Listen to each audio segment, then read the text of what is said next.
નીલ વિંજોડા। આજે કચ્છ કલેક્ટર સમક્ષ રજૂઆત કરવામાં આવી કે કચ્છ જિલ્લામાં જે 5 થી 7 રાજ્યોથી વધારે પ્રવાસી મજદૂરો કામ કરતા હોય છે, ત્યારે ક્યાંકનું ક્યાંક ખાનગી કંપનીઓમાં, ખેતભાગ્ય મજદૂરોમાં, તમામ જગ્યાઓ ઉપર મજદૂરી કામમાં શ્રમિક વર્ગ કામ કરતો હોય છે। ત્યારે આ શ્રમિક વર્ગને જે લગતા મુદ્દાઓ છે એની આજે રજૂઆત કરવામાં આવી કે ખાસ કરીને જે લઘુત્તમ વેતન ધારા મુજબ એમને કંપનીઓની અંદર વેતન મળવું જોઈએ, તેમજ જે સરકારી જે ગાઈડલાઇન છે એ ગાઈડલાઇન મુજબ GLO દ્વારા એમની તપાસ કરવામાં આવે અને સાથે ખેતભાગ્ય મજદૂરોને જે 4થે 5મા ભાગે મજદૂરી રાખી અને એવા ઘણા કિસ્સાઓ સામે આવ્યા છે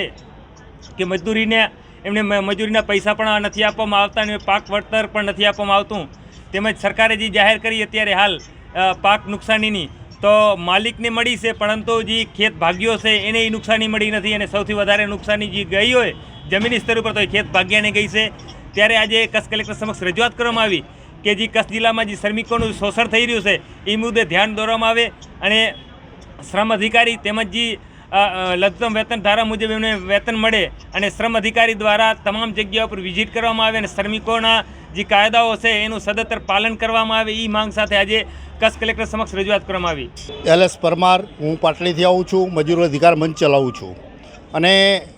આજે અમે કલેક્ટર કચ્છને એક આવેદનપત્ર આપવામાં આવ્યું। તો આવેદનમાં અમારી એવી માંગ છે કે ભાગ્ય મજૂર તરીકે અલગ અલગ જિલ્લાઓમાંથી, આદિવાસી પટ્ટીમાંથી ઘણા બધા મજૂરો અહીંયા આવે છે અને આ તમામ મજૂરો ખેતીની અંદર કામ કરે છે। તો ખેતીના કામના સમયે બહેનો સાથે ઘણા બધા અત્યાચારો થાય છે, પુરુષો સાથે પણ અત્યાચારો થાય છે। તેમજ 4 મહિના જે મજૂરો કામ કરે છે ત્યારબાદ એના માલિકો એને તગડી મૂકવાનો એક ષડયંત્ર કરતા હોય છે અને એમને ભાગ ન આપવામાં આવે